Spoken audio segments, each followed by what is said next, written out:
sih tak kejadiannya bisa gitu pas balapan di lawang teh ya. Cenah Mang Rosi meni rewas cenah cek batur teh. Oh nya, eta lain di leuweung eta teh nya. Jadi manehna teh bisa ragag teh akibat manehna teh nyelempang wae ka hareup. Jadi urang reuwas otomatis apan.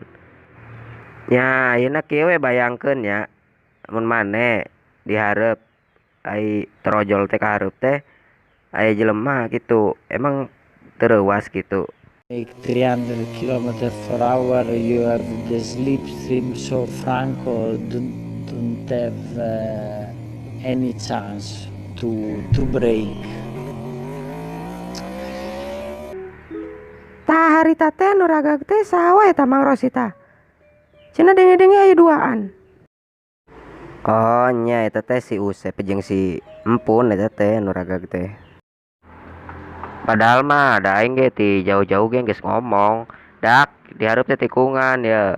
Ayeuna teh bilu komo tikungan teh eta kala nyerampang we ka hareup meureun nya da saking ku hayang menang namanya jadi we hiber ka luhur apanan. Cek aing ge na ebok da ku sia.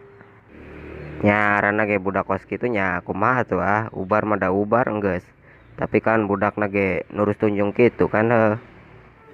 Oh, jadi gitu nya Mang Rosinya. Nya geus satunya. Nuhun pisan ya geus daek diwawancara. Hampura kopi-kopi acan nya. Ya teu naon adatna lah. Ya geus kalem we nya.